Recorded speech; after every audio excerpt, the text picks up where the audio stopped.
नमस्कार दोस्तों। पुलिस की गाड़ियों के सायरन और मीडिया की भारी मौजूदगी ने माहौल को शोर से भर दिया था। ऐसा इसलिए था क्योंकि उस रात उत्तर प्रदेश में एक कुख्यात बाहुबली अतीक अहमद और उसके भाई अशरफ अहमद को पुलिस कस्टडी में मेडिकल जांच के लिए वहां से लाया जाना था। कुछ ही देर बाद रात 10:36 पर वहां बड़ी बड़ी मूंछों को ताव देते हुए और सर पर सफ़ेद गमछा बांधे अतीक अहमद अपने भाई अशरफ अहमद के साथ पुलिस की गाड़ियों से उतरता है और पुलिस की भरी सुरक्षा के बीच दोनों भाई काल्विन हॉस्पिटल की ओर बढ़ने लगते हैं। तुरंत मीडिया वाले भी दोनों को चारों ओर से घेरकर सवाल पूछने लगते हैं, लेकिन मीडिया वालों के बीच 3 लोग ऐसे भी थे जिन्होंने मीडिया का मुखौटा पहन रखा था और दिखावे के लिए हाथ में माइक थामने के साथ साथ अपने कपड़ों में लोडेड पिस्टल भी छिपा रखी थी। ये पूरा घटनाक्रम लाइव टेलीविज़न पर टेलीकास्ट होता है और पूरे देश की नज़र दोनों भाइयों पर टिकी हुई थी, क्योंकि उत्तर प्रदेश पुलिस ने 2 दिन पहले ही इनकाउंटर में अतीक के बेटे असद को मार गिराया था। ऐसे में भीड़ में से एक रिपोर्टर की आवाज़ गूंजती है, आप अपने बेटे असद अहमद के जनाजे में क्यों नहीं गए? इस पर अतीक अहमद कहता है, नहीं ले गए तो नहीं गए। इसके बाद उसके गुर्गे गुड्डू मुस्लिम के बारे में पूछा जाता है, जिसके जवाब में अतीक का भाई अशरफ कहता है, मेन बात यह है कि गुड्डू मुस्लिम वो इतना ही कह पाता है, अपनी बात पूरी नहीं कर पाता। उसके पहले ही मीडिया वालों के रूप में मौजूद वो 3 लोग अपने कपड़े में छिपी लोडेड पिस्टल निकालते हैं और अतीक अहमद और अशरफ अहमद पर ताबड़तोड़ फायरिंग शुरू कर देते हैं। वो तीनों लोग तब तक दोनों भाइयों पर अंधाधुंध गोलियां चलाते हैं जब तक दोनों की मौत नहीं हो जाती। गोलियों की तड़तड़ाहट सिर्फ उस इलाके में ही नहीं बल्कि पूरे देश के टीवी स्क्रीन पर गूंज उठती है। लेकिन वो अतीक अहमद जो 5 बार विधायक, 1 बार लोकसभा सांसद और बहुत बड़ा बाहुबली रह चुका था उत्तर प्रदेश का, अतीक के बीच सरेआम लाइव टेलीकास्ट के दौरान 20-22 साल के 3 लड़कों ने उसे कैसे ख़त्म कर दिया।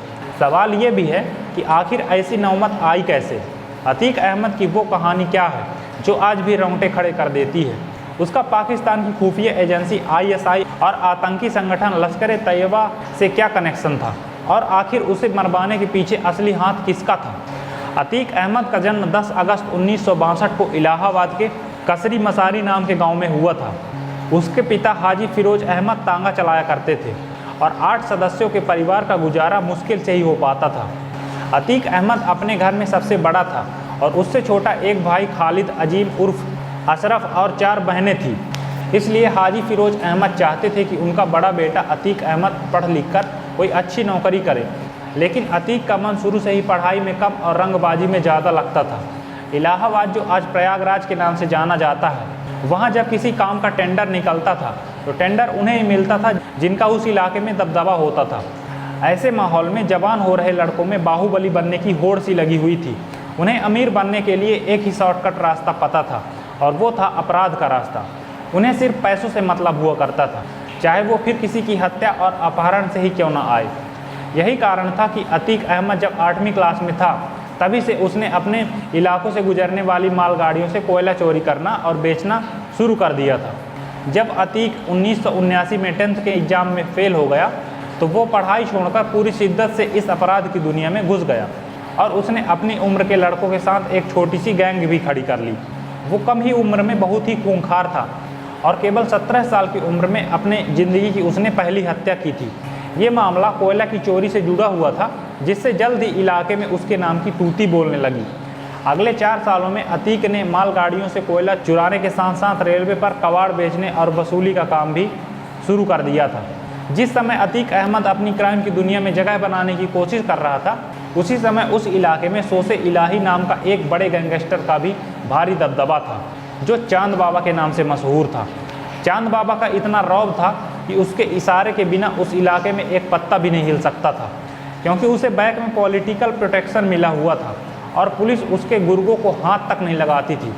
चांद बाबा के लोग अपने साथ बैग्स में बम बनाने का सामान लेकर घूमते थे और जरा सा भी खतरा होने पर तुरंत बम बनाकर अपने दुश्मन पर फेंक दिया करते थे। इसी वजह से चांद बाबा गैंग को बमबाज गैंग भी कहा जाता था। अतीक अहमद को भी चांद बाबा के जरिए यूपी के क्राइम वर्ल्ड में नाम कमाने का अच्छा मौका दिखा, इसलिए उसने उसकी गैंग ज्वाइन कर ली। लेकिन जल्दी ही अतीक अहमद को पुराने मामले में अरेस्ट कर लिया गया और उसे नेशनल सिक्योरिटी एक्ट NSA लगा दिया गया, जिसे रासूका भी कहा जाता है। अतीक अहमद उत्तर प्रदेश का पहला गैंगस्टर था जिस पर NSA लगाया गया था। एनएसए एक ऐसा एक्ट होता है जिसमें पुलिस बिना किसी चार्ज के आरोपी को 12 महीने के लिए कैद कर सकती है। अरेस्ट करने के बाद पुलिस अतीक को किसी सुनसान इलाके पर ले जाती है और उसका जैसे ही इनकाउंटर करने वाली होती है कि ऐन मौके पर किसी नेता के कहने पर पुलिस उसे छोड़ देती है। यह भी कहा जाता है कि पुलिस और नेता दोनों उसे सह भी दे रहे थे ताकि इलाके में नया गुंडा तैयार न हो जो चांद बाबा के खौफ को ख़त्म कर सके।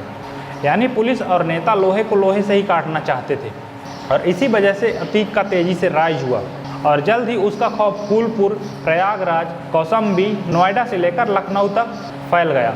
कुछ सालों तक अतीक अहमद ने चांद बाबा के साथ रहकर बॉम्ब बनाना, वेपन सप्लाई करना और एक्सटॉर्शन के सारे तौर तरीके सीख लिए। लेकिन जैसे ही इलाके में उसका नाम हुआ वो चांद बाबा को ही आंख दिखाने लगा।